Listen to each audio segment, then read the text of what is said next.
भगवत गीता में सनातन धर्म की नीतियों का स्पष्ट वर्णन है। गीता में 18 अध्याय और 700 श्लोक हैं। इसी ज्ञान रूपी भगवत गीता की कुछ उपदेशों को सार के रूप में यहाँ प्रस्तुत की गई हैं। इन उपदेशों को ग्रहण करके आप अपने जीवन को आशाओं से भरें और सुख एवं संपन्नता से परिपूर्ण जीवन जिएं। महाभारत के युद्ध के समय कुरुक्षेत्र की रणभूमि में भगवान श्री कृष्ण ने अर्जुन को जो उपदेश दिया है, उन्हीं उपदेशों का संकलन है श्रीमद् भगवत गीता। भगवत गीता ही है जो आज के युग में समस्याओं से घिरे हुए मनुष्य को एक कर्मशील जीवन जीने के लिए प्रेरित करती है। गीता ऐसे प्रेरणादायक संदेशों का महासागर है जो जीवन से निराश मनुष्य को आशाओं से भर देती है। ठीक उसी प्रकार जिस प्रकार श्री कृष्ण ने अर्जुन की निराशाओं को दूर किया और उसे युद्ध लड़ने के लिए प्रेरित किया। आज की इस तनाव भरी जिंदगी में मानव को, उसके मन को, उसकी आत्मा को अगर कोई शांत, स्थिर और प्रसन्नचित रख सकता है तो वह है श्रीमद् भगवत गीता। आत्मा को शस्त्र काट नहीं सकती है और न अग्नि इसे जला सकती है। जल इसे गीला नहीं कर सकता और वायु इसे सुखा नहीं सकती। नरक के 3 द्वार होते हैं, वासना, क्रोध और लालच। परमात्मा को प्राप्ति के इच्छुक ब्रह्मचर्य का पालन करते हैं। एक ज्ञानवान व्यक्ति कभी भी कामुक सुख में आनंद नहीं लेता। कोई भी इंसान जन्म से नहीं बल्कि अपने कर्मों से महान बनता है। कर्म मुझे बांधता नहीं, क्योंकि मुझे कर्म के प्रतिफल की कोई इच्छा नहीं। जिस प्रकार अग्नि स्वर्ण को परखती है, उसी प्रकार संकट वीर पुरुषों को समय से पहले और भाग्य से ज्यादा कभी किसी को कुछ नहीं मिलता है। कर्म के बिना फल की अभिलाषा करना व्यक्ति की सबसे बड़ी मूर्खता है। ये सृष्टि कर्म क्षेत्र है, बिना कर्म किए यहाँ कुछ भी हासिल नहीं हो सकता। जो मन को नियंत्रित नहीं करते उनके लिए वह शत्रु के समान कार्य करता है। जो दान बिना सत्कार के कुपात्र को दिया जाता है वह तमस दान कहलाता है। अपने अनिवार्य कार्य करो, क्योंकि वास्तव में कार्य करना निष्क्रियता से बेहतर है। सदैव संदेह करने वाले व्यक्ति के लिए प्रसन्नता ना इस लोक में है ना ही कहीं और। फल की अभिलाषा छोड़कर कर्म करने वाला व्यक्ति ही अपने जीवन को सफल बनाता है। जो हुआ वह अच्छा हुआ, जो हो रहा है वह अच्छा हो रहा है, जो होगा वो भी अच्छा ही होगा। मेरा तेरा, छोटा बड़ा, अपना पराया, मन से मिटा दो, फिर सब तुम्हारा है और तुम सबके हो। मन की गतिविधियों, होश, श्वास और भावनाओं के माध्यम से भगवान की शक्ति सदा तुम्हारे साथ है। धरती पर जिस प्रकार मौसम में बदलाव आता है, उसी प्रकार जीवन में भी सुख दुख आता जाता रहता है। लोग आपके अपमान के बारे में हमेशा बात करेंगे। सम्मानित व्यक्ति के लिए अपमान मृत्यु से भी बदतर है। आत्मज्ञान की तलवार से अपने हृदय से अज्ञान के संदेह को काटकर अलग कर दो। उठो, अनुशासित रहो। सफलता जिस ताले में बंद रहती है वह 2 चाबियों से खुलती है। एक कठिन परिश्रम और दूसरा दृढ़ संकल्प। मैं भूतकाल, वर्तमान और भविष्य काल के सभी जीवों को जानता हूँ, लेकिन वास्तविकता में मुझे कोई नहीं जानता है। जो दान कर्तव्य समझकर बिना किसी संकोच के किसी जरूरतमंद व्यक्ति को दिया जाए वह सात्विक माना जाता है। जो पुरुष सुख तथा दुख में विचलित नहीं होता और इन दोनों में संभाव रहता है वह निश्चित रूप से मुक्ति के योग्य है। कर्म वह फसल है जिसे इंसान को हर हाल में काटना ही पड़ता है, इसलिए हमेशा अच्छे बीज बोए ताकि फसल अच्छी हो। जो लोग भक्ति में श्रद्धा नहीं रखते वे मुझे पा नहीं सकते, अतः वे इस दुनिया में जन्म मृत्यु के रास्ते पर वापस आते रहते हैं। मैं धरती की मधुर सुगंध हूँ, मैं अग्नि की ऊष्मा हूँ, सभी जीवित प्राणियों का जीवन और सन्यासियों का आत्मसंयम भी मैं ही हूँ।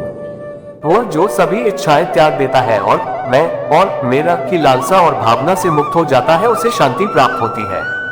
मेरे लिए ना कोई घृणित है ना प्रिय, किंतु जो व्यक्ति भक्ति के साथ मेरी पूजा करते हैं वो मेरे साथ हैं और मैं भी उनके साथ हूँ। इंसान को जीवन की चुनौतियों से भागना नहीं चाहिए और न ही भाग्य और ईश्वर की इच्छा जैसे बहानों का प्रयोग करना चाहिए। मनुष्य को परिणाम की चिंता किए बिना, लोभ लालच बिना एवं निस्वार्थ और निष्पक्ष होकर अपने कर्तव्यों का पालन करना चाहिए। जिस तरह प्रकाश की ज्योति अंधेरे में चमकती है, ठीक उसी प्रकार सत्य भी चमकता है। इसलिए हमेशा सत्य की राह पर चलना चाहिए। जिस मनुष्य के अंदर ज्ञान की कमी और ईश्वर में श्रद्धा नहीं होती, वो मनुष्य जीवन में कभी भी आनंद और सफलता को प्राप्त नहीं कर पाता। जब जब इस धरती पर पाप, अहंकार और अधर्म बढ़ेगा तो उसका विनाश कर धर्म की पुनः स्थापना करने हेतु मैं अवश्य अवतार लेता रहूंगा। वह व्यक्ति जो अपनी मृत्यु के समय मुझे याद करते हुए अपना शरीर त्यागता है वह मेरे धाम को प्राप्त होता है और इसमें कोई संशय नहीं है। जन्म लेने वाले के लिए मृत्यु उतनी ही निश्चित है जितना कि मृत होने वाले के लिए जन्म लेना। इसलिए जो अपरिहार्य है उस पर शोक मत करो। वह जो वास्तविकता में मेरे उत्कृष्ट जन्म और गतिविधियों को समझता है वह शरीर त्यागने के बाद पुनः जन्म नहीं लेता और मेरे धाम को प्राप्त होता है। जो होने वाला है वो होकर ही रहता है और जो नहीं होने वाला वह कभी नहीं होता। ऐसा निश्चय जिनकी बुद्धि में होता है उन्हें चिंता कभी नहीं सताती है। अपने परम भक्त जो हमेशा मेरा स्मरण या एक चित मन से मेरा पूजन करते हैं, मैं व्यक्तिगत रूप से उनके कल्याण का उत्तरदायित्व लेता हूँ। जो कोई भी व्यक्ति जिस किसी भी देवता की पूजा विश्वास के साथ करने की इच्छा रखता है, मैं उस व्यक्ति का विश्वास उसी देवता में दृढ़ कर देता हूँ। अच्छे कर्म करने के बावजूद भी लोग केवल आपकी बुराइयां ही याद रखेंगे, इसलिए लोग क्या कहते हैं इस पर ध्यान मत दो, तुम अपना कर्म करते रहो। मानव कल्याण ही भगवत गीता का प्रमुख उद्देश्य है, इसलिए मनुष्य को अपने कर्तव्यों का पालन करते समय मानव कल्याण को प्राथमिकता देना चाहिए। इतिहास कहता है कि कल सुख था, विज्ञान कहता है कि कल सुख होगा, लेकिन धर्म कहता है कि अगर मन सच्चा और दिल अच्छा हो तो हर रोज सुख होगा। क्रोध से भ्रम पैदा होता है, भ्रम से बुद्धि व्यग्र होती है, जब बुद्धि व्यग्र होती है तब तर्क नष्ट हो जाता है, जब तर्क नष्ट होता है तब व्यक्ति का पतन हो जाता है। अपने आप को ईश्वर के प्रति समर्पित कर दो, यही सबसे बड़ा सहारा है। जो कोई भी इस सहारे को पहचान गया है वह डर, चिंता और दुखों से आजाद रहता है। मनुष्य को अपने कर्मों के संभावित परिणामों से प्राप्त होने वाली विजय या पराजय, लाभ या हानि, प्रसन्नता या दुख इत्यादि के बारे में सोचकर चिंता से ग्रसित नहीं होना चाहिए। तुम क्यों व्यर्थ में चिंता करते हो? तुम क्यों भयभीत होते हो? कौन तुम्हें मार सकता है? आत्मा न कभी जन्म लेती है और न ही इसे कोई मार सकता है, यही जीवन का अंतिम सत्य है। जिसने मन को जीत लिया है उसने पहले ही परमात्मा को प्राप्त कर लिया है, क्योंकि उसने शांति प्राप्त कर ली है। ऐसे मनुष्य के लिए सुख दुख, सर्दी गर्मी और मान अपमान एक से है।